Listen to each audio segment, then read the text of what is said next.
Okay.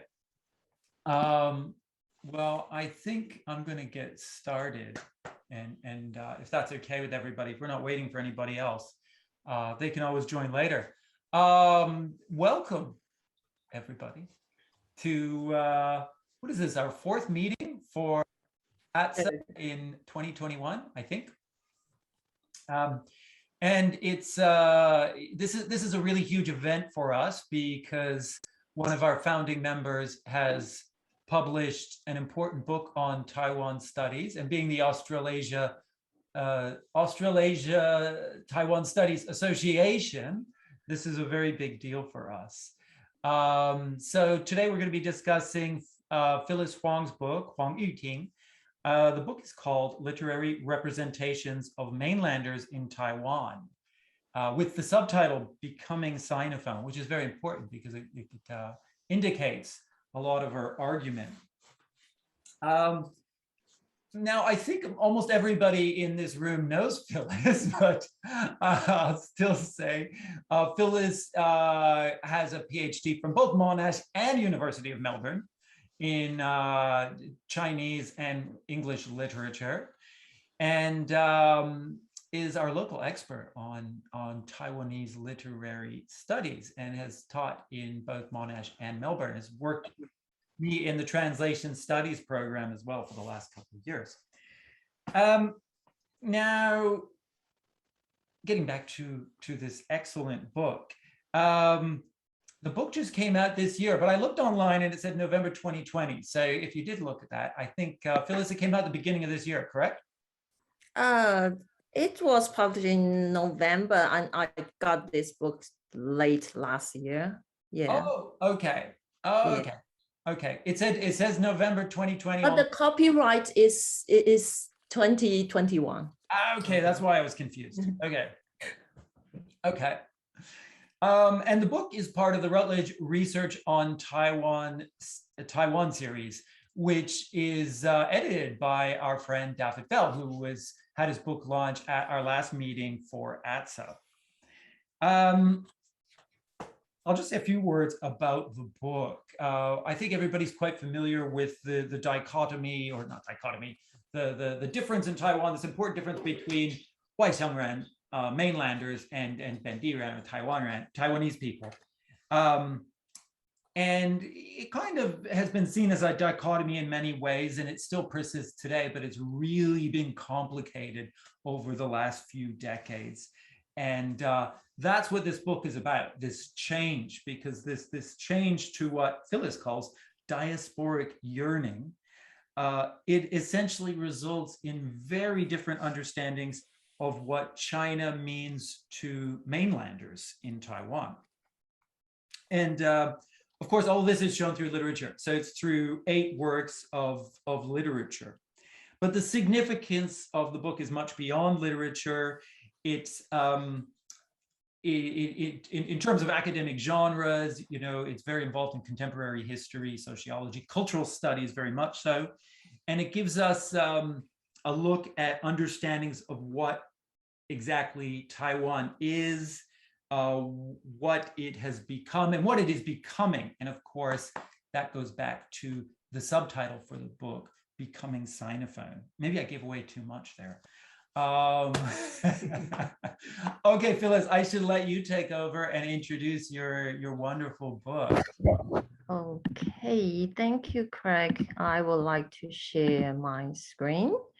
I hope you all can see it right now. Yes. So good afternoon. It's a great honor to have the chance to share with you my new book over here. I would like to thank Australasian Taiwan Studies Association for inviting me, and especially Craig for organizing this fabulous event. Actually, I work as secretary of this association, so I had great time with the guys over there sitting.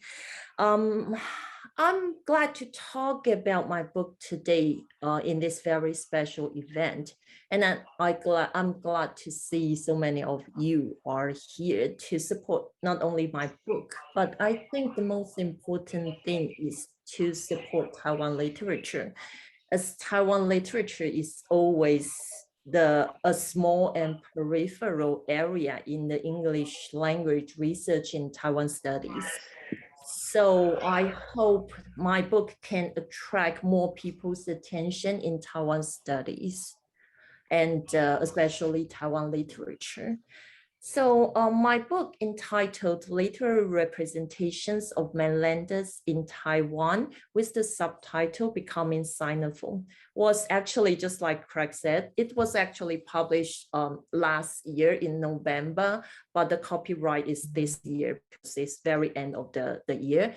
It is with relish in research in research on Taiwan series. And this book is one of the very few titles in the series on Taiwan literature.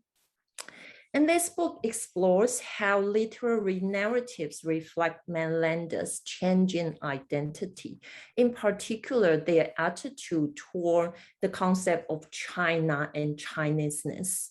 It examines second-generation mainlander writers' works from the 1980s to 2011, arguing that mainlander identity was narrated as in transformation from diasporic Chinese identity to a more fluid and elusive Sinophone identity. This book challenges the hierarchical and Sinocentric discourse of Chineseness by showing that while China seems to be the important theme of all of these works, the term China is in fact flexible and subjective, that refers not to the geographical territory of China, of mainland China, or a political concept of a nation like PRC or ROC in mainland China. But the term China attracts divergent meanings in works of different periods. So after the publication of this book, it attracts some attention of scholars in the related field. One example is that it is mentioned by Professor Lin Pei-ying of the University of Hong Kong in her new book this year, Gender and Ethnicity in Taiwanese Literature, is in Chinese. 性别与主义. And about this talk, in today's talk, I'll talk about my research motivation, why I want to write this book, and I'll go to the very essential question of who mainlanders are. If you are not in Taiwan studies, you might need to know something more about mainlanders, and I'll talk a bit about previous research on mainlanders, and then I'll go to the contents of my book to talk about the categorization of second-generation mainlander writers, the features of these writings, and my findings of mainlanders' Taiwanization. So, okay, so yeah, I'll do this. Yeah, so first of all, I'll talk a bit about my research motivation. This book is basically based on my PhD thesis at Monash University. When I started to conceptualize the topic and direction of this project in around 2012, most research papers in both Chinese and English see mainlanders as an ethnic group in Taiwan. When I was in Taiwan, I didn't find any problem with such kind of discourse by seeing mainlanders as one of the 4 ethnics in Taiwan. But after I moved to Australia, I am a migrant myself. I started to find that perhaps it is more important to see mainlanders as a migration group rather than simply an ethnic group. One of the most important reasons is that in Taiwan, the idea of ethnicity often referred to single identity. So that is to say, we can only choose to be one of the Hoklo, the Hakka, Mainlander, or indigenous people. So this kind of single identity is used until today. So double and multiple identity is not often recognized. Although the ethnicity system underscores the inclusion of different ethnic and cultural groups in Taiwan, it understates the internal diversities of these groups and somewhat reject the possibility of mainlanders' multiple identification with both China and Taiwan, and overlook the complexity of identity resulting from the double identification that mainlanders have. In the theoretical framework of migration, on the other hand, multiple or flexible identities are more welcome. This is the reason why I use the concept of Sinophone as the theory in my book, because Sinophone studies recognize the autonomous cultural values of overseas Chinese communities. It offers a great theoretical framework for us to understand the different senses of Chineseness conveyed in these different literary works produced in the social context of Taiwan. I found that many second-generation mainlander writers' works express the mainlander character's dilemma between being a Chinese and being a mainlander, as if they can only choose one. And indeed, in reality, mainlander have been encouraged to choose a single identity. Before the lifting of martial law, they were educated to identify with Chinese and China. But after the lifting of martial law, they were expected to choose to be a Taiwanese, or at least a mainlander Taiwanese. The most common saying for the local Taiwanese to mainlanders is that you eat Taiwanese rice and drink Taiwanese water. Why don't you feel gratitude toward Taiwan and identify with Taiwan? But second generation mainlander writings often demonstrate the character's anxiety at choosing one identity. The works in my book demonstrate the character's ambiguous and complex identification and double alienation from both China and Taiwan, which is much more complicated than the idea of single ethnicity or identity. Okay, so right now we'll go back to the very essential question concerning who mainlanders are. When we talk about mainlanders as a group, we often refer to the genealogy that's the family background. The point I would like to highlight here is when we talk about mainlanders as a group, it is linked to family genealogy. That is to say, mainlanders include not only those who moved to Taiwan from China during the Chinese Civil War from the 1940s to the 1950s, and also their descendants. So those who were born in Taiwan, never lived in China, are also categorized as mainlanders, as long as their parents, grandparents, or even great-grandparents are mainlanders. I think right now in Taiwan, there has been the 4th generation of mainlanders.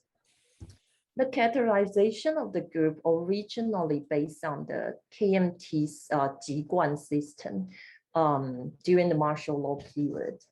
In the early days, after the KMT government relocated to Taiwan, it used Jiguan, or we say the original home province in China, to identify citizens' original home province.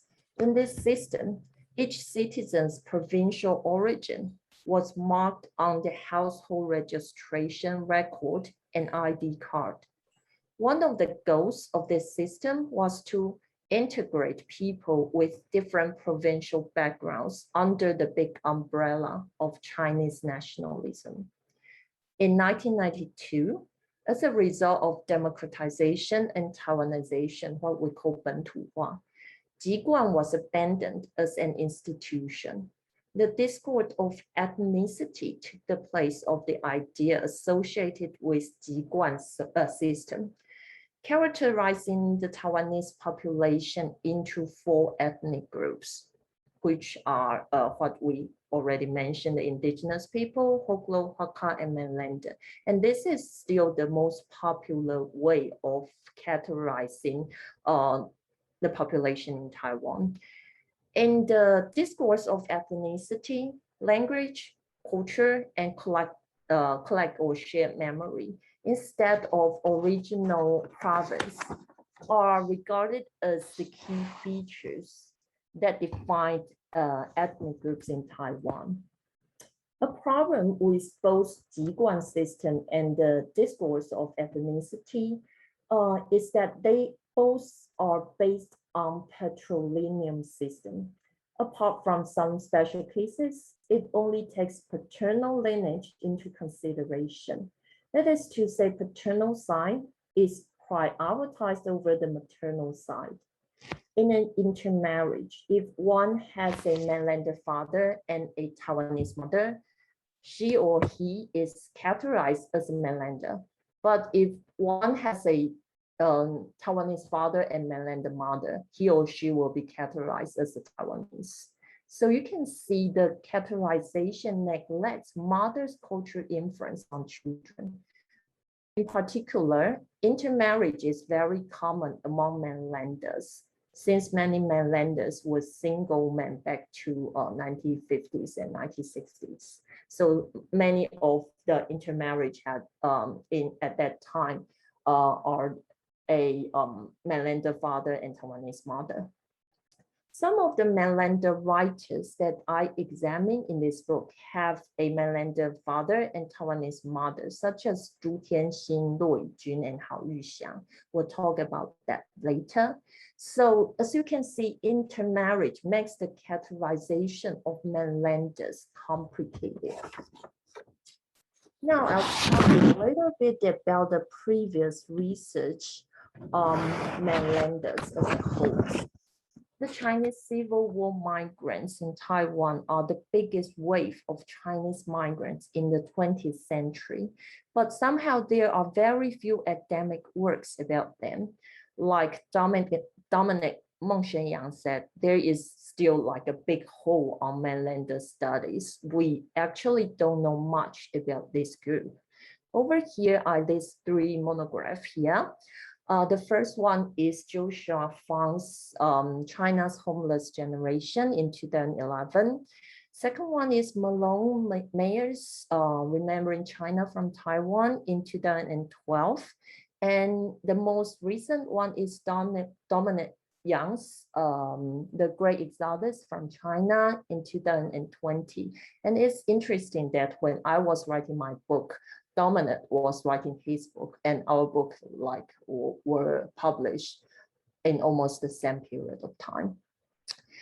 All of these previous researchers are in historical studies. They are all historical studies, and most of the works focus on the first generation mainlanders based on the research methodology of oral interview.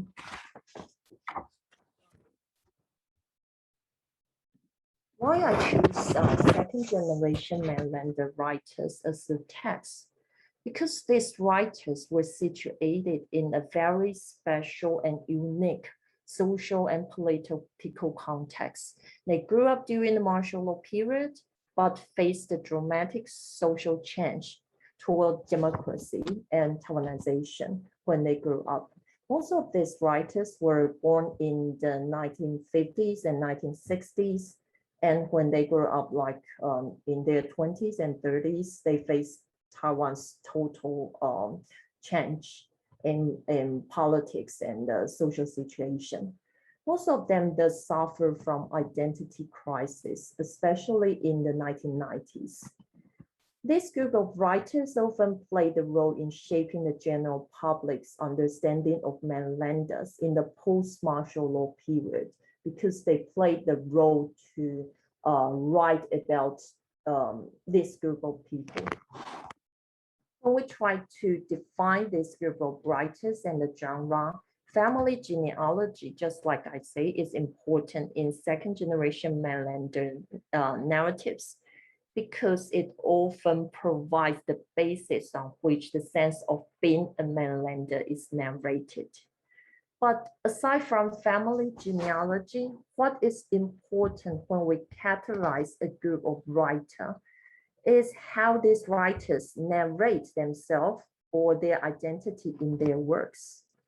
These authors are well known for their engagement with issues concerning mainlander culture and identity in Taiwan. Most of second generation mainlander writers' works are autobiographical. Family memory is the most important part in their writings. This choice of autobiographical narratives can be understood as a strategy that the writers adopted to show how they wished to be identified in public. Actually, in many occasions, they directly claim themselves as mainlanders. In this sense, we may say that these so-called second generation mainlander writers present a self-proclaimed mainlander identity in their works, which demonstrates their strong emotional attachment to their unique lived experience and determination to keep alive the culture developed upon such kind of living experience. So now I'll talk about the writers I examined in my book. They are Yuan Chongchong, Zhu Tianxin, Zhu Weizhen, Luo Yijun, Hao Yuxiang, Lai Shengchuan, and Jiang Xiaoyun. If you are not in the field of Taiwan literature, you may know Zhu Tianxin, Hao Yuxiang, Luo Yijun, and Lai Shengchuan, because these three writers won a lot of international literary awards, especially like Lai Shengchuan is very popular across the strait, both in China and in Taiwan, and even in America. All of these writers were born in Taiwan in the 1950s and 1960s and were educated in Taiwan.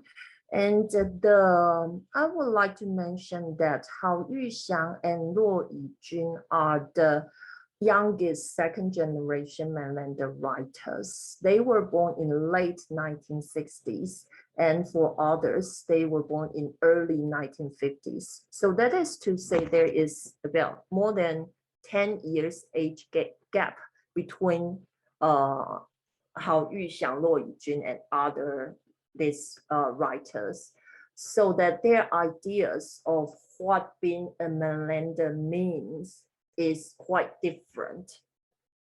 So all of these writers were educated in Taiwan. Only Lai Shengchuan and Jiang Xiaoyun ever lived overseas in the US.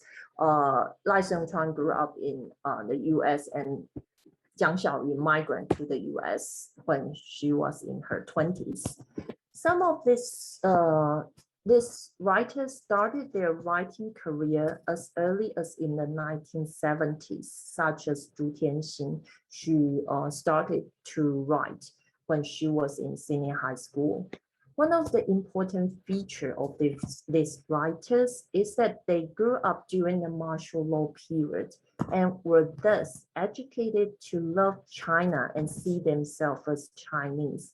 I have to note that actually in that social context during the martial law period, almost all Taiwan residents experienced the same thing as being educated to love China. But the difference is that these writers lived with their nostalgic and sad parents who were forced migrants to Taiwan.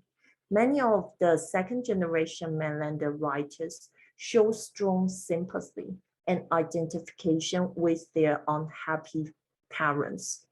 So some of them even stated that their motivation for writing are to preserve the memories and experience of their parents. During the martial law period, mainlander writers, both the first generation and second generation, dominated the publishing market in Taiwan.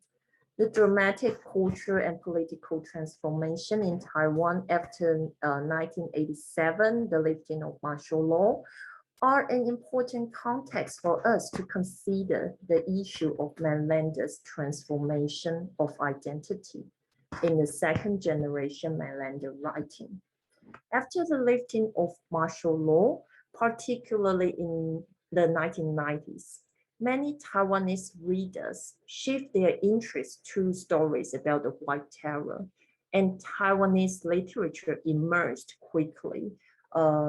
In 1997, the first department of Taiwanese literature was established. So you can see that it's quite a change of the trend of literature.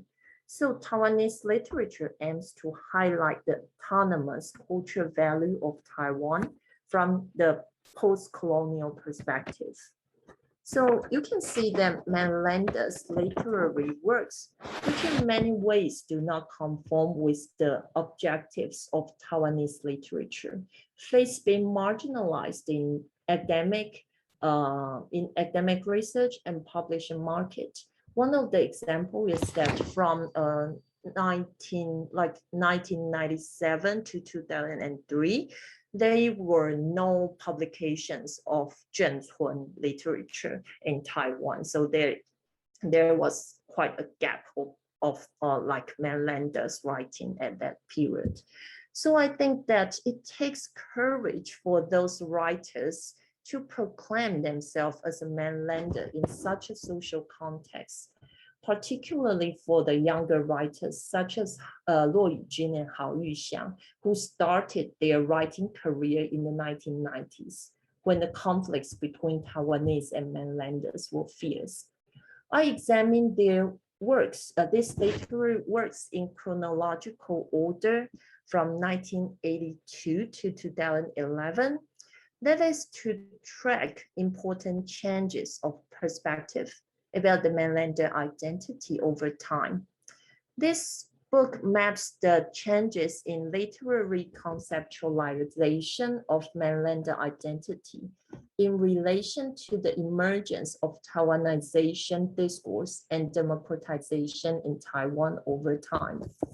So we can in this see the narratives of mainlanders are different in different time periods. So now I'll talk a bit about the features of second generation mainlander writing. As you can see from the features I list over here, mainlander identity in these works are presented as preoccupied with the theme of China and alienation from Taiwan.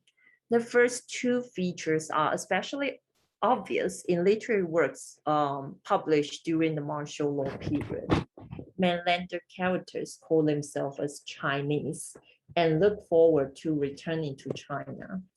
In the later works, although the characters no longer call themselves as Chinese, the focus is placed on how the second generation characters attribute their frustration with their life in Taiwan to their family background as unhappy migrants. We may say that these works primarily focus on mainlanders' struggle in Taiwan owing to their Chinese background. This is the chapter arrangement. I don't think I have enough time to introduce the contents of my chapters one by one, but I think this table of contents may give you some ideas regarding my argument in this book. I examine how mainlander identity is narrated in different time periods in response to the political and social transformation of Taiwan, starting from the 1980s. So when I chose the text, I consider the receptions of the books, the representatives of the books in the time period when they were published. I also consider whether the text fit the framework of a comparative study. So I had to skip some very important books such as Luo Yijin's 西夏旅馆, but it is a very complicated and big work, so that it is more appropriate to do it like an independent research. We can see that in the early writings during the martial law periods, like in chapter 1, I examined 2 works, one by Zhu Tianxin, Zhu Tianxin's 未了 and Yuan Chongqiong's 今生缘, This Love, This Life. In these 2 works, China reflects the author's unquestioning acceptance of KMT's ideology. So they see the characters see themselves as representing China and Chinese in Taiwan. So they try to separate they as Chinese and local Taiwanese people as they Taiwan. And in Zhencun work, which I examined in chapter 2, I examined 2 works. One is Su Weizhen's 离开同方, and one is Zhu Tianxin's 降我眷村的兄弟们. They are called Zhencun works. Zhencun are what we call military dependence villages. They are compounds especially for military soldiers and their families. In Taiwan, they were around 880 such kind of military compounds before 1980s, and right now they were rebuilt and demolished. In the Zhencun works of the early 1990s, the second generation characters are presented as aware that their understanding of China is limited to their experience in Zhencun. The China the characters long for is Zhencun rather than the geographical mainland China. So you can see the shift of the idea of what China is in the 1990s works. And in chapter 3, I examined 2 younger second generation Mainlander writers' work, Hao Yuxiang's 逆旅 and Luo Yijin's 月球姓氏. The meaning of China become divergent in the works after 2000s. For example, in Hao Yuxiang and Luo Yijin's works, the meaning of China project to the second generation Mainlander characters' love and hatred relationship with their Mainlander father. The geographical China is narrated as an alien land rather than homeland. So for these 2 younger writers, for them, Mainlander identity means more about a very personal struggle between with the relationship between them and their fathers. And chapter 4 and chapter 5, I examined 2 works published after year 2000. One is 宝岛一村, is a play and a theater. And the second one is Jiang Xiaoyun's 桃花井. In Lai Shengchuan's The Village, China is presented as the first generation Mainlander characters' empty anticipation for the future during the martial law period, and an irrecoverable past after they and their children take a trip to China. Lai Shengchuan tried hard to incorporate Zhencun culture into Taiwanese culture and try to make Zhencun culture a representative part of Taiwanese culture. It is important because this work showed the author's attempt to Taiwanize. This is the term I use in this chapter because I think Lai Shengchuan tried so hard to put Mainlander culture as an important part of Taiwanese culture. So I say it's try to Taiwanize Mainlander identity and culture. So from chapter 1 to chapter 4, you can see the change of what they think about China and being Chinese. From the very beginning, they see themselves as the representative representative Chinese in Taiwan, and to the chapter 4 and chapter 5, they see themselves as part of Taiwanese culture, mainlander culture as part of Taiwanese culture. Okay, so now I'll go to my finding of mainlanders Taiwanization. By tracing 8 literary works from the 1980s to 2011, I indeed see that there is a clear trajectory of mainlanders Taiwanization, which shows that this identity is getting complicated with regard to its relationship to China and Taiwan. While mainlander identity in the literary works present the second generation's inheritance of the previous generation's traumatic experience of war and flight, it also reflects the second generation's mediation of their own lived experience in Taiwan. As a result, mainlanders' Chinese-ness is presented as developed upon multiple layers of memories and feelings in Taiwan, which make this identity distinct from the homogeneous sense of Chinese-ness in the discourse of Chinese nationalism held either by KMT or CCP. In these works, China is increasingly and self-consciously represented as an effect of the character's imagination and perception of it in the context of Taiwan.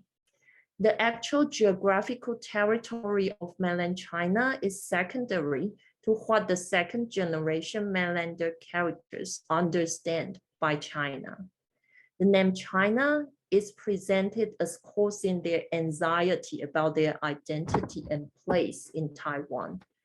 Only by continuously exploring and investigating what China means from the perspective of a mainlander in Taiwan can the second generation characters make sense of their life.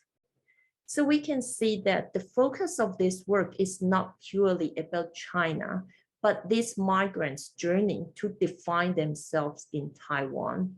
And the last point I would like to emphasize is that mainlanders Taiwanization, as you can see, is very different from what we call 本土化 Taiwanization.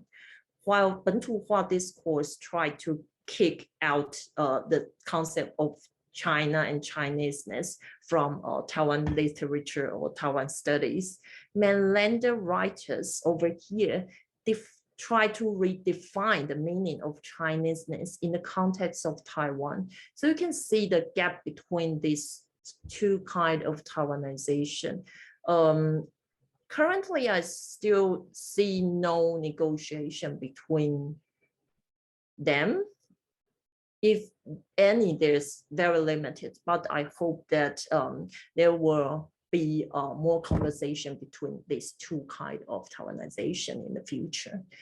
Okay, that's all about my presentation. Thank you. I'll stop sharing.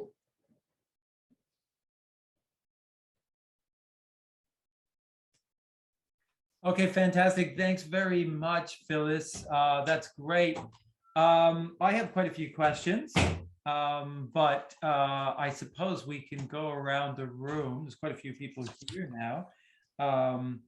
You did a great job, by the way, of going through the entire book and showing us chapter by chapter how this progression towards a kind of Taiwanization of the second generation mainlanders occurs through literature. That was really interesting. Would anybody like to start off with the questions?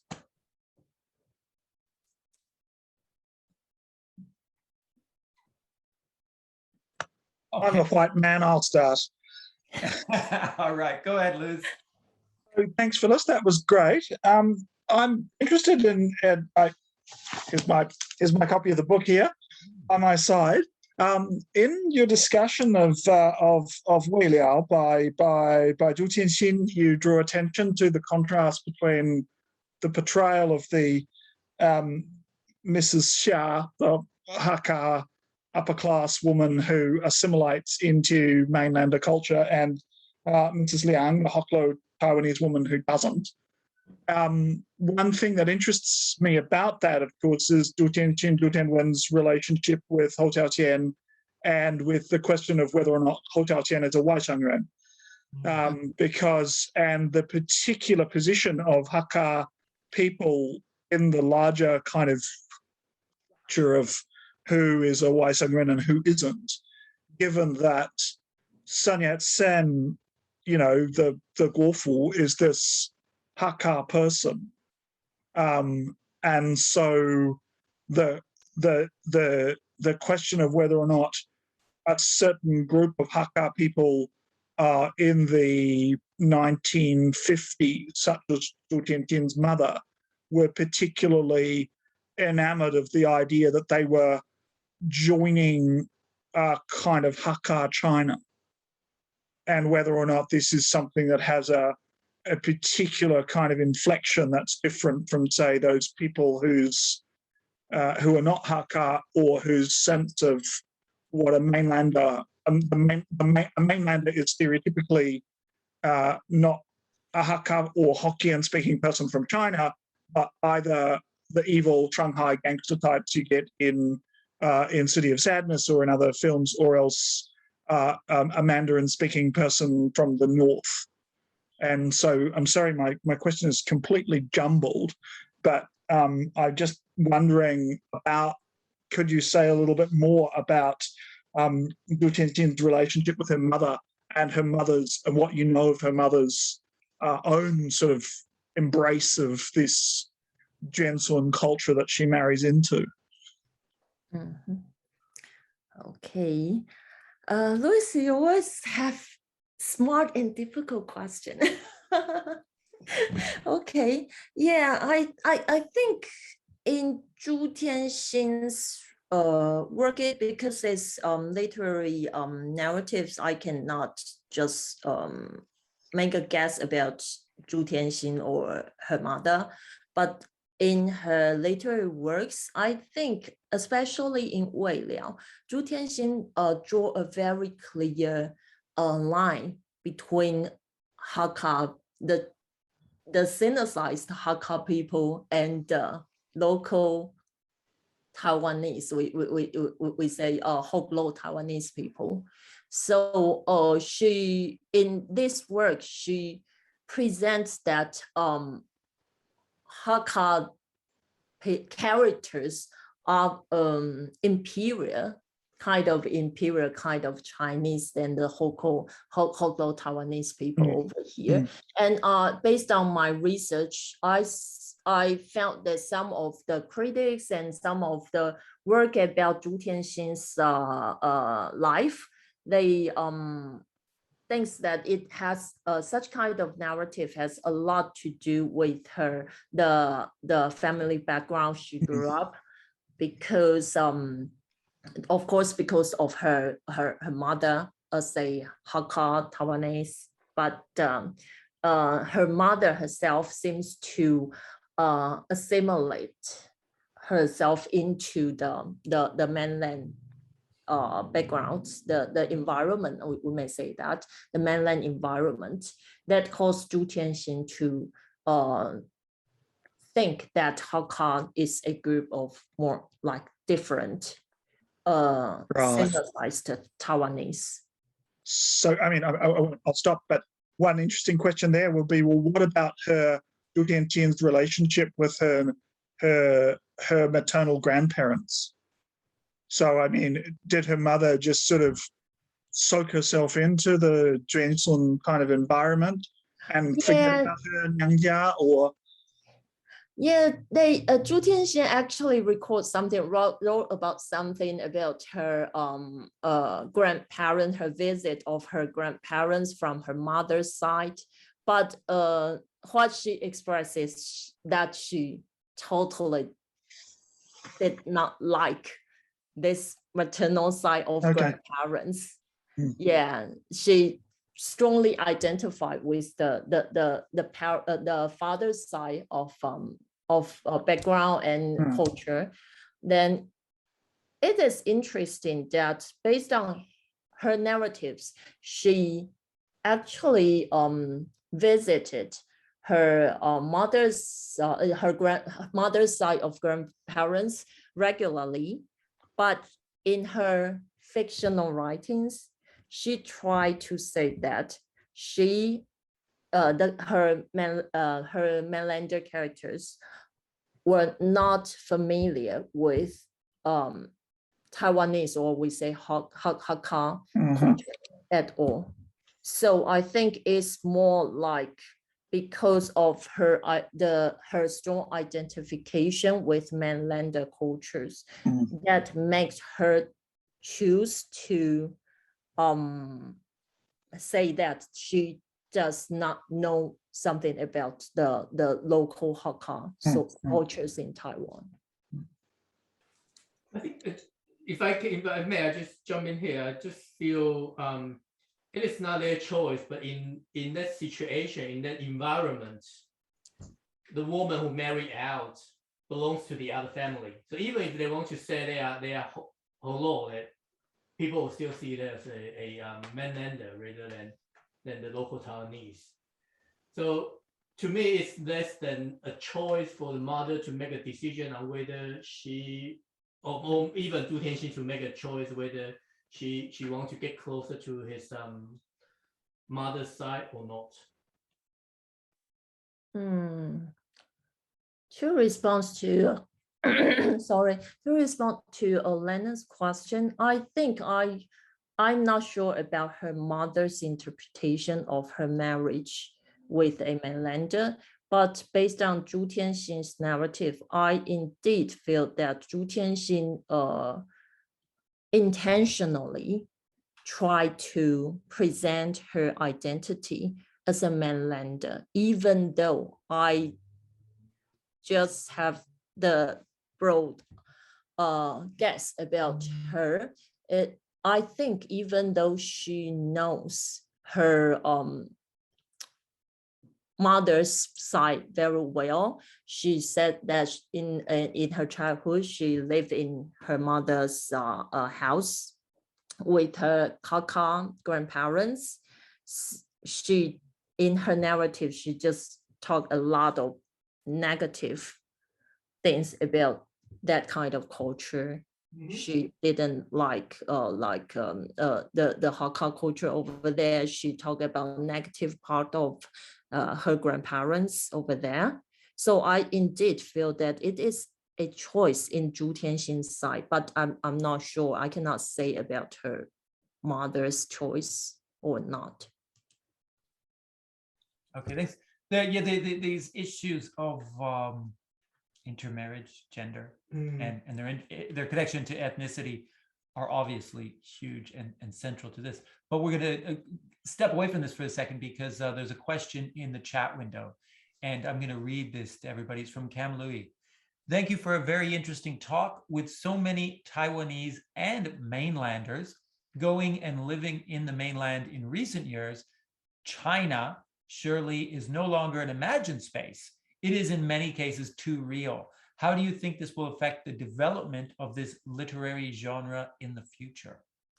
Okay, this is very interesting question. Thank you very much for this. Actually, after I finished this book, I did some studies about Taiwanese living in mainland China. And I also read some of the research about those Taiwanese who chose to move to mainland China to work over there, and they even have their family over there. It is interesting that what in our imagination is that those Taiwanese who move to China might highly possibly assimilate themselves into Chinese culture and become part of the Chinese culture. But the thing is quite opposite. One of the case I examined is Zhang Yuan. I'm not sure how many of you know her. She was born in Taiwan and migrated to the US in her 20s. And then in 2004, she migrated again from the US to mainland China. She wrote a lot of short stories about Taiwanese in mainland China, especially those what we call Taiwanese business people, Taishang, and their wives. And it is surprisingly that in her novels and short stories, she tried to highlight that Taiwanese people in China try to emphasize their Taiwanese identity. I think it's more, what she shows is that it's more like a privilege of being a Taiwanese in mainland China, because in mainland China, it's like being a Taiwanese, you have a higher status than the ordinary mainland Chinese people. So this is a very interesting author writing about Taiwanese people living in China. So I think definitely in the future, this group of Taiwanese people will have different ideas about what China is, and the China is very real instead of like this second generation Mainlander writers. And I would also like to mention one thing is that in my last chapter, I also talk about the effect of all of these works and these writers in mainland China. They are very, very popular in mainland China. And but I don't see any signs that because of their popularity in mainland China, like they try to change their thought or their narratives about what China is in their works. So what I can say is that until now, I still cannot see this kind of trend, but perhaps in the future. And I also know Professor John Corwallis is over here. He had a lot of studies and research, very great research about Lai Shengchuan in mainland China. So Lai Shengchuan's influence in mainland China is like huge. And I think Lai Shengchuan is one of the examples of mainlanders who's famous both in Taiwan and in China, and he kind of feel frustrated with Taiwan because of the Taiwanization discourse in Taiwan in the recent years. So he chose to kind of relocate it to China to develop his career. But perhaps we can wait and see what's next, because I still observe his 表演工作坊, the workshop, and he still continuously have his presentations, his theaters in Taiwan continuously. So I think it's a very interesting point to observe in the future. Yeah, thanks. There's a long history of this as well, with Taiwanese writers, artists going over to China throughout the Japanese colonial period. And it was the same. Many of them did start to relate more to China, but not always. Some of them were pivotal in kind of creating a Taiwanese identity, like Wu Zhuoliu and Yaxia de Guer. So that was, an example of somebody who spent time in the mainland as well, 70, 80 years ago, before the Republic of China and Taiwan. Can I ask a question about kind of about your next book? How it relates to this. Well, I suppose about what's missing. So you're writing about the second generation and this nostalgia for China, which can be remembering a China that no longer exists even, and you phrase it as an in-betweenness. I think that's what you call the identity. So I think we could say like a liminal identity, neither here nor there, always in a state of becoming. And if that's the way it is for this second generation, and this connects to your last discussion of intermarriage and interethnicity, for the generations, you said there's a third and fourth generation of writers. Do they have that same sort of liminal identity? Do they have the same sort of nostalgia? Or are we going to see this Huaizhengren identity start to slowly disappear? Thank you for your question.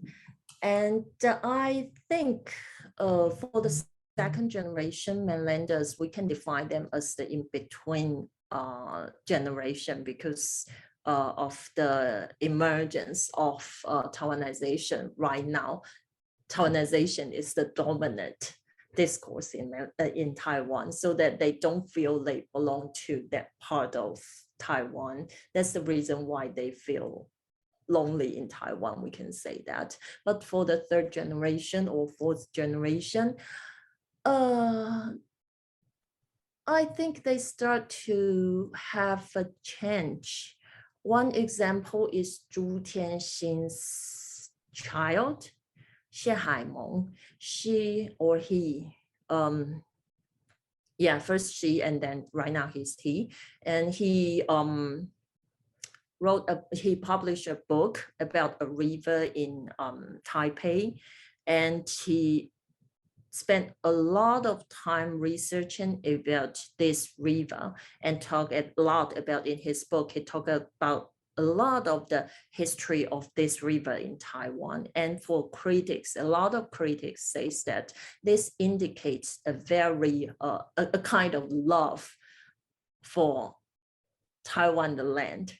So we can see that for the third generation, they grew up in the post-martial law Taiwan. They may not have such kind of ambiguous and in-between identity. And another question I think raised from this idea of the third generation mainlanders, I found that many of the third generation mainlanders or second generation even, we have a new writer called Chen Youjin. She's special because her father is a mainlander, her mother is from Indonesia. So that she's like she called herself as the new second generation. In Chinese we say it's 新二代, and she published a book called 准台北人. It's like a intertextuality of Bai Xianyong's Taipei人. Bai Xianyong, he's a mainlander writer. He's a very well-established mainlander writer. He in the 1970s he write about mainlanders in Taiwan, and he called those mainlanders Taipei人, but they are not actually Taipei人. But right now in Chen Youjin, she's a second generation mainlander. She's even younger, and she called herself as 准台北人. She's not Taipei人, but 准台北人. And in her book, she kind of shows that her father's part is the local Taiwanese. It is her mother's part make her foreign to the land of Taiwan. So gradually for the younger second or third or fourth generation, they gradually accept that the fact that they think themselves as the local Taiwanese. Yeah, I think this is the change. Yeah. Okay, thanks. Thank you. Other questions? Can I ask a question? Please do. Thanks for your talk, Phyllis. I was just wondering about the question of form, because you mentioned Lai Sen-Chuan's plays, but then there's also short stories and novels. And so I'm just more curious about how the literary form affects these representations of mainlanders. Do you see any difference in terms of between, novels, short stories, essays, or plays? Thank you for your question. I think there are not big differences in the in literature in general when we talk about a short story, or we say a novel, or we say the play. There is, I think they are quite similar in their thinking about or their narratives about Taiwan. But what's the difference is between like media representation, when we talk about, just like Louis talked about Hou Xiaoxian, and for cinema or in television representation, in television, I think the trend or the direction of thinking is quite different from the history, the literary history over here. So I would say that in literature, no matter whether it's a play, it's short story, like Zhu Tianxin's Wei Liao is actually a novella. It's quite longer than short story and shorter than fiction. So it's like something in between. And I think this also indicate the trend of Taiwan literature since the 1980s. There are a lot of writers try to do something new in literature. So they do a lot of experiments in different kind of forms. But I would say that in terms of the imagination of China, that's quite similar in this field. Thanks. Great. More questions? Can I ask a question? Please do, Delia. Just Phyllis, thank you so much for the presentation. It was really lovely. Just a very interesting one. I'm reflecting on my experience in Brisbane 10 years ago when I was living there. Lived there for over 12 years and having so many Taiwanese friends. And the term Western came up a lot. A lot of Taiwanese clients and the vast majority of my clients were not Western. But then they would talk about Western a lot. Just hearing you talk and also your responses to questions, I found that this whole identity of Western, whether it's a self-identity or it's a kind of identity that other people see, people see the others, has to do with two factors, main factors. One is their perception of 内外, who are the insiders, who are the outsiders, and also this sense of superiority. That came up a lot in my conversation with my Taiwanese clients, this sense of superiority. So in those, when we talk about the first generation, the people who came from the mainland to Taiwan, they would have a strong sense of superiority themselves. And then because Western really literally means external province people. So when you accept that concept, you have to accept that, first of all, you consider Taiwan as the inner province of People's Republic of China. And then the other provinces in the mainland are actually external provinces of the Republic of China. So first of all, you've got to accept that Republic of China concept in order to generate or manufacture or consume this concept of Western. And also at the same time, how you see yourselves, place yourselves within this community, within your new community of what Western represent, that themselves see them represent, and also others see themselves represent. So I think this whole identity of Western really is a dynamic concept that has to do with the evolving understanding of insider versus outsider, and also that sense of superiority. So when that kind of unified China concept, doesn't matter whether it's People's Republic of China or Republic of China, is fading in Taiwan, then this whole understanding of Western, this whole concept of Western, I feel that it's, I wonder whether that's something, went back to Craig's question, whether this whole idea is going to sort of fading in the background for the third or fourth generation.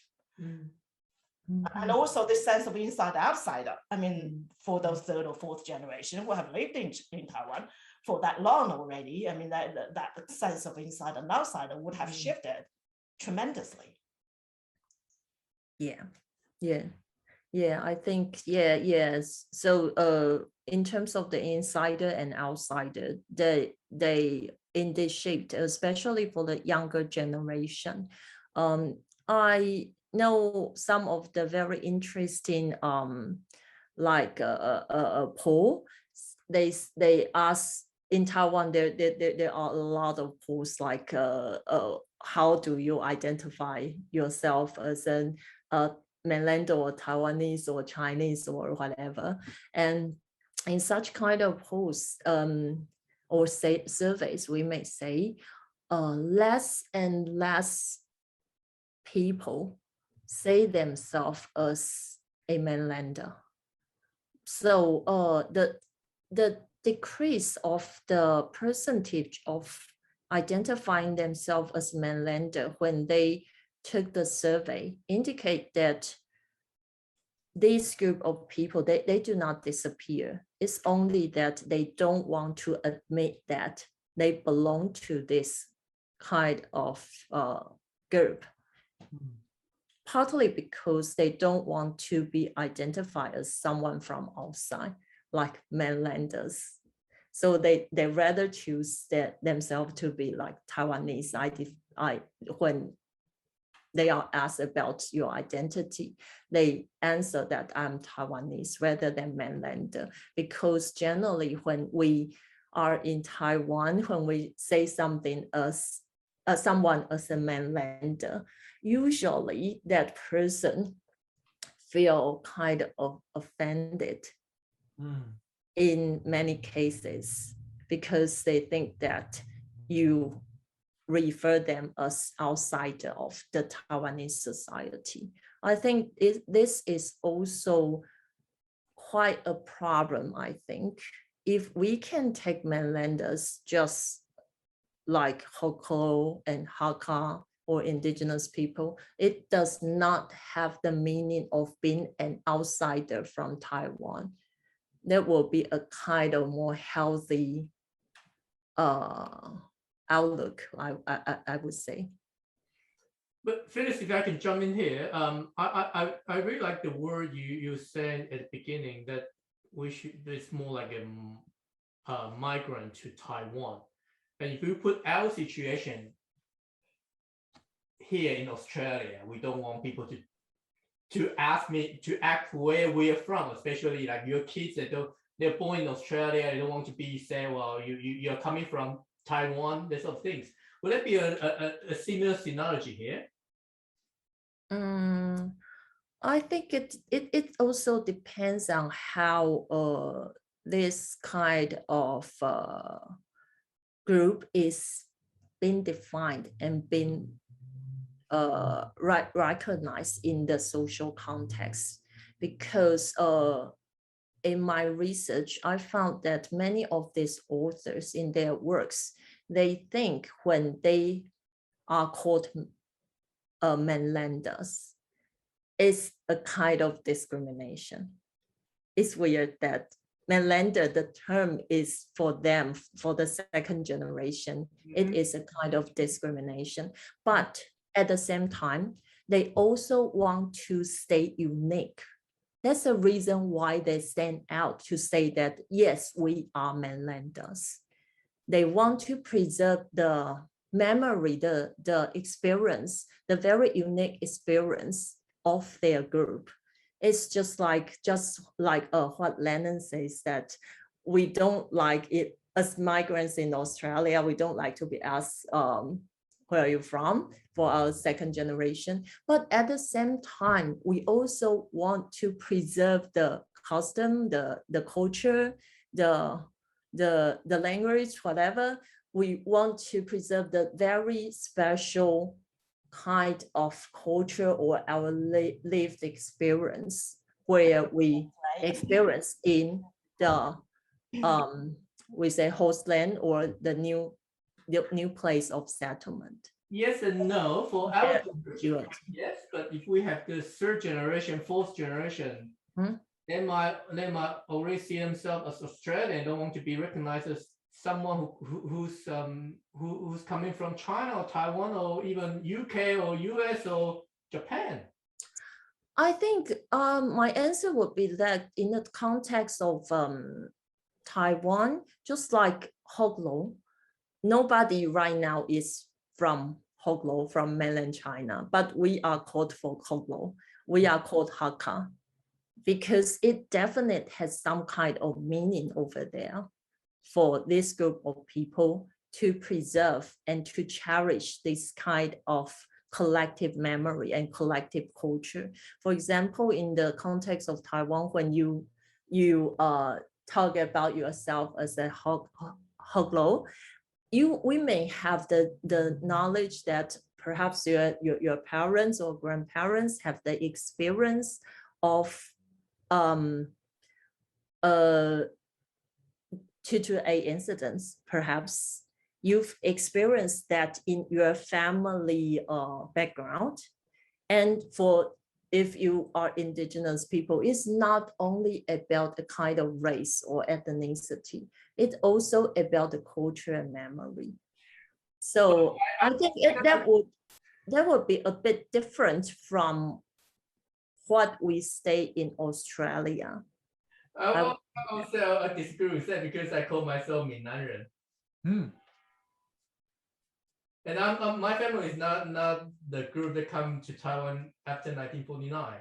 It's traced back to my ancestors. I still say I'm originally from China. I'm a Mainlander, but I'm a Taiwanese.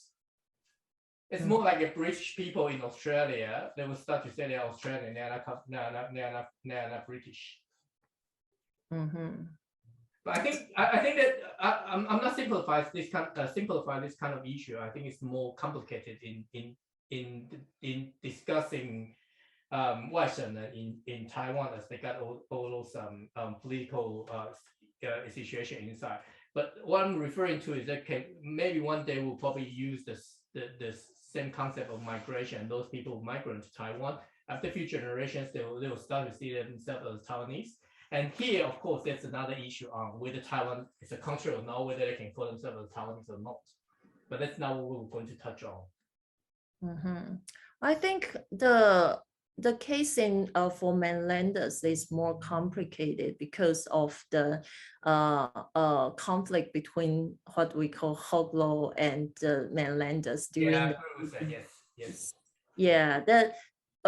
for example, for Hakka or for Hoglo, there's no problem with their identity as one of this. You can say you are Hoglo Taiwanese, you are Hakka Taiwanese, no problem at all. But the problem with mainlanders is that they feel unsafe when they call themselves as mainlander in Taiwan. Yeah, after I published this book, it's great that some of those researchers in Taiwan studies email me and saying something like they are mainlanders. They don't tell others they are mainlanders because they are in the field of Taiwan studies. That this research field do not allow mainlanders to show themselves as mainlanders. Interesting to know. Yeah, the shame and stigma is absolutely. Especially in Taiwan literature, it is a very strong Taiwan-centered research field. So even today, they still strongly focus on Taiwanese history. They kind of skip the Kuomintang period and back to the Japanese colonial period. They try to avoid studying something like the Kuomintang period and try to avoid the influence of China. Understandable.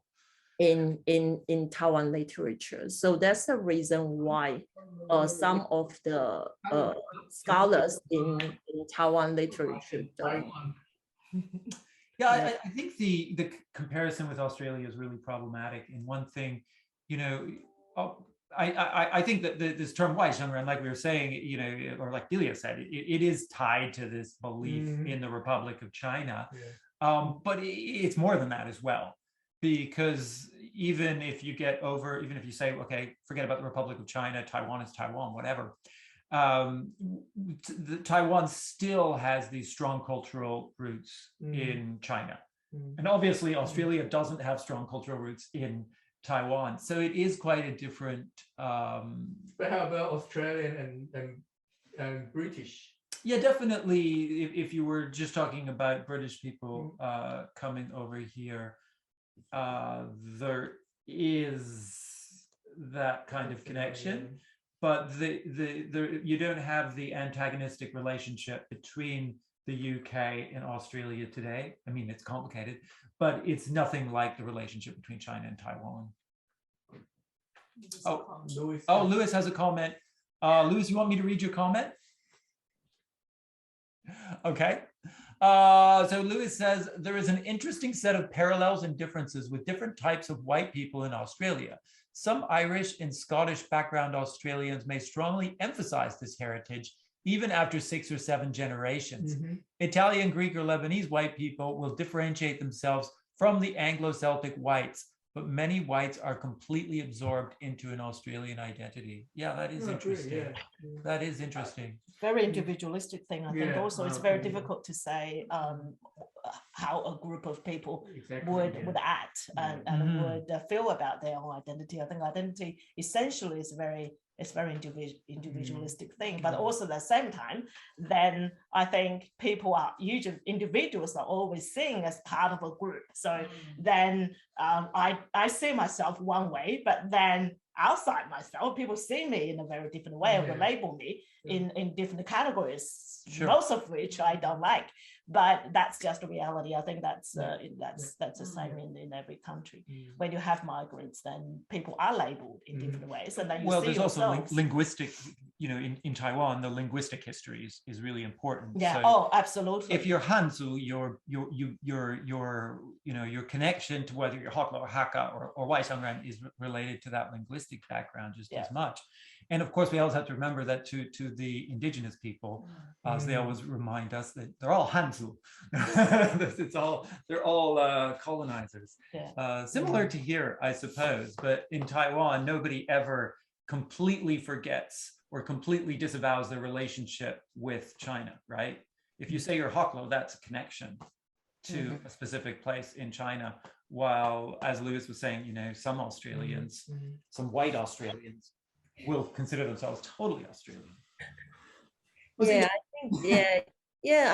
think one of the problem right now in Taiwan is that they seems because of their, I don't know, they don't like PRC, so that the how they feel about PRC Term itself. can to be reflected into their feeling of China in general.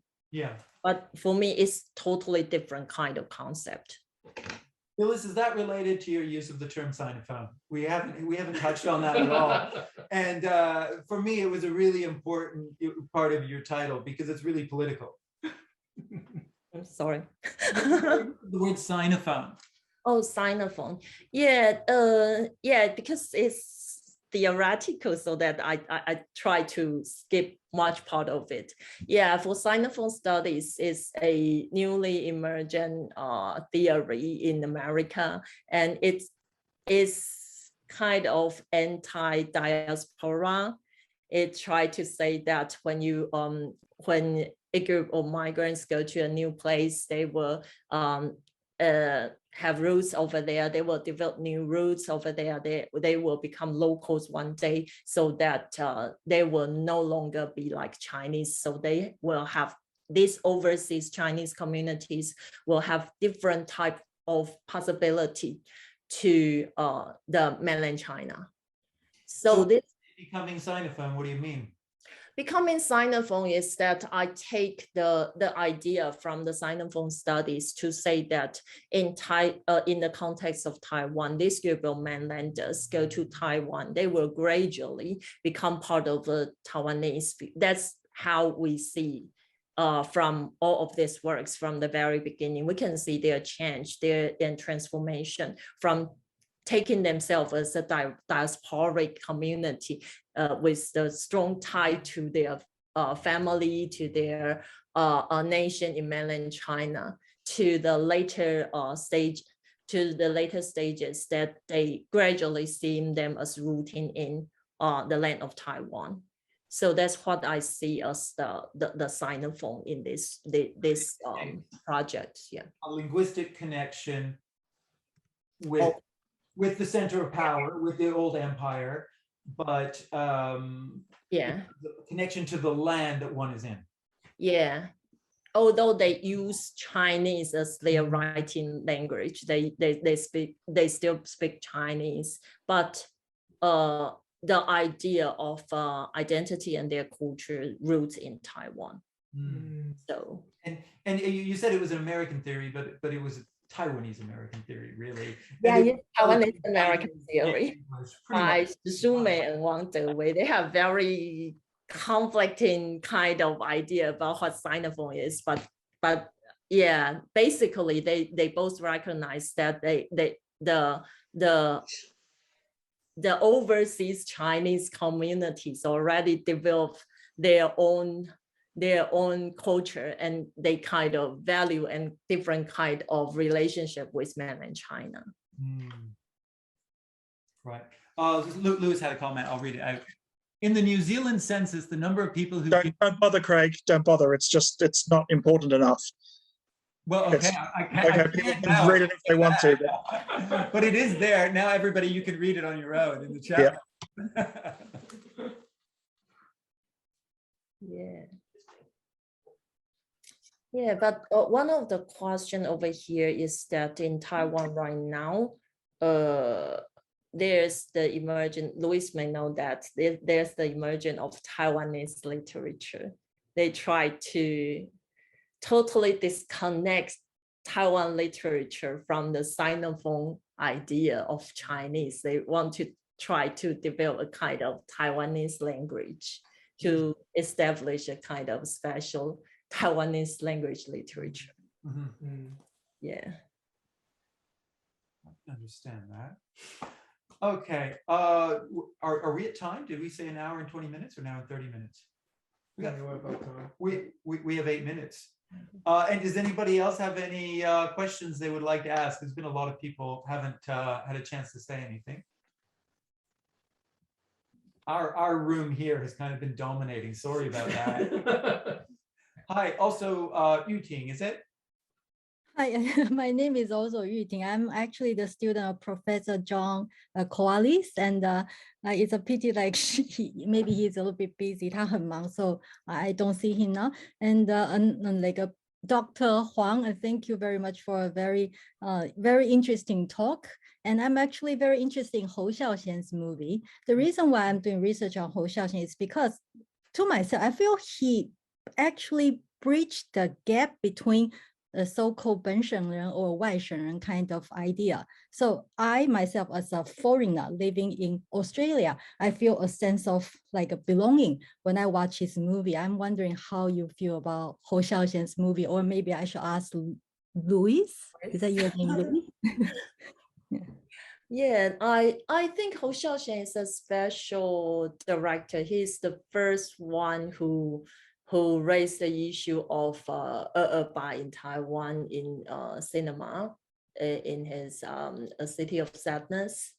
So that's, yeah, I think his status is very special in Taiwan as a mainlander director, but I'm not sure whether I can call him a mainlander director because his status is like ambiguous. He never say himself as a mainlander. Yeah, so in the artistic representation, when as I just said, that when we categorize the mainlander writer or mainlander directors as well, perhaps we have to see how he himself see his ethnicity, or we say how he see his family background, and especially his family background is like a bit ambiguous, yeah, in terms of how he is defined. Just like what Delia said, your identity is what is defined from outside. It is also something about what you think, how you perceive yourself. So, Louis, would you like to say something? Well, about I mean, it's interesting. I hadn't ever thought about one thing that interests me in Hou Xiaoxian's movies is how the hell did he get those people to speak Shanghai Hua in City of Sadness? Like, where did he learn that? And I wondered whether Zhu Xining could speak Shanghai Hua. So what this tends to, what I think City of Sadness, because, you know, Zhu Tianwen and Hou Xiaoxian wrote it together. And one question that's really interesting about that is how did they write the script? Because at the time that they wrote, there was no way of writing down Taiwanese. So did they just write the story and get the actors to speak the lines, which is really interesting. And then this question of that the White Hungarian in that film are these gangsters from Shanghai. So that's not the kind of Waisengren that dominate the discourse in the Jiansun period, which is mostly second language speakers of Mandarin who speak Mandarin. You know, it's that from a language point of view. I think the City of Sadness is, I mean, obviously one of the great films in the world about language.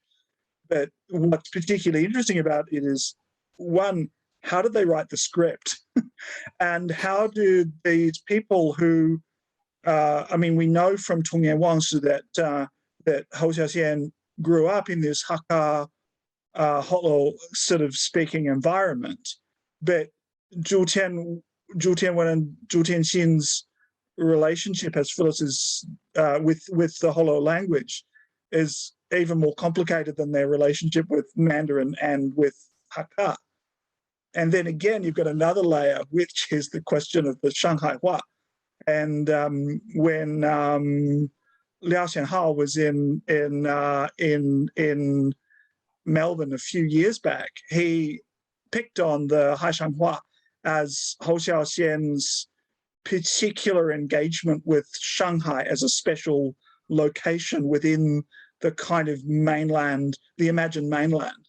And that's particularly interesting because it's oddly not the imagined mainland of, I guess, Kuomintang nationalism. It's something quite different. So those layers in Hou Xiaoxian as an outsider, right? It's someone whose understanding of Taiwan actually comes from watching Hou Xiaoxian movies. That's a really, you know, and of course what you can do in a movie that you can't do in a book written in Baihua is to convey multilingualism, because you can have people speaking in different languages. Yeah, I totally agree with you when it comes to multilingualism. For example, like Tony Leung himself is like a main actor in the movie, but he himself is from Hong Kong. Yeah. He was like, you know, he was asked to be like a mute, right? Because he himself cannot speak Hokkien. So it's very interesting. Hou Xiaoxian is very good at playing with the ambiguity, especially in language. Yeah. I could understand most of Hou Xiaoxian's movie, but Shanghai Hua, the flowers of Shanghai, I was totally lost, I have to say. So, so my theory is that no one can understand everything that's in City of Sadness, because there's Japanese, there is Hokkien as the main language, there is Shanghai Hua, there is Cantonese, because there's a Cantonese conversation that goes on with one of the characters trying to speak to the Shanghai gangsters, and there's a tiny bit of Mandarin. Yes. So I can't see how anyone could ever, there would be anyone who could understand the whole film. Well, Louis, that's even Taiwanese film and television, isn't it? Like every no, but all 5 languages, right? All the new TV movies. Nobody can understand anything in Sakalo.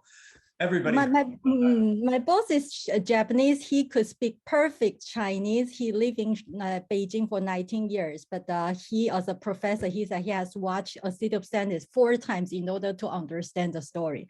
So I think there are many layers going on. Yeah. So I think Dr. Huang, you didn't mention about like An Li, right? I'm actually a little bit curious about how you feel about An Li as a director, in terms of Sinophone or like a Mainlander in Taiwan. Okay. Oh, actually, An Li is, you mean he as a director in America? You want to know something about this? My comment about his movie. More like American. Yeah, I would say that he's already part of the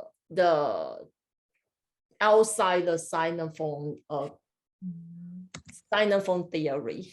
Yeah, because even though he speaks Chinese, but most of his recent movies are in English. And for his earlier ones, I would say that you can see that the progress of his gradually becoming part of the Sinophone communities in the United States. what he presented in his movies is a special, the unique kind of Chinese culture that appeared in overseas communities, especially in the context of the US. The Ali himself is very interesting, no matter what kind of movie he He makes. is also a mainlander. I see lots of Confucianism going on, and he might be a little bit questioning about Confucianism or the relationship, like father and the son's relationship. I see quite often in this movie. Yeah, I So- was very surprised that Ali himself is a mainlander, because he has strong bond to his father, and perhaps this kind of father-son bond, he developed a kind of special thinking about what Chinese is in the social context of the US. Okay, thank you. Okay, thanks. Yuting, that was great. The change to the movies, I really enjoyed that. Sorry, I'm reading the comments, catching up. I don't know. Taiwan-oriented Taiwan directors. Totally agree. Totally agree. By his films, yes, not very Taiwanese at all. Yeah, not very Taiwanese. No, no. Okay, does anybody have any last questions? If not, I think we're over time now. So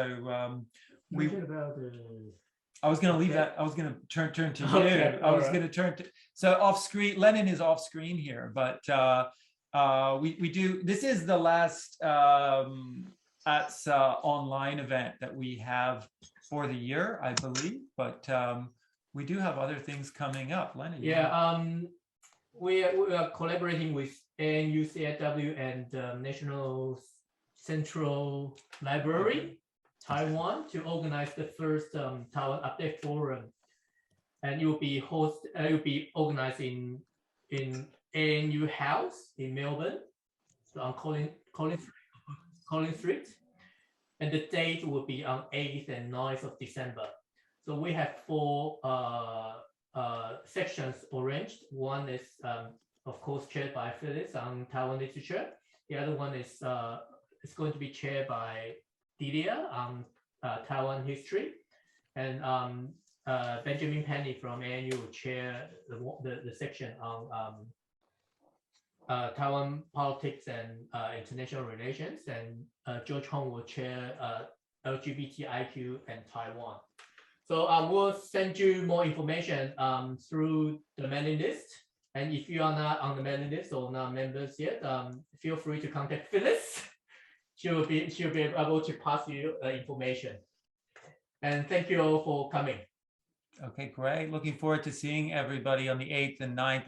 There's a few presenters here. Yahya, Katie, looking forward to your presentations in 2 weeks. That's it. So thanks everybody. Thanks for being a part of ATSA. We'll talk to you guys soon. Thank you. Thank you. Thanks, Phyllis. Fantastic talk. Congratulations. Well done.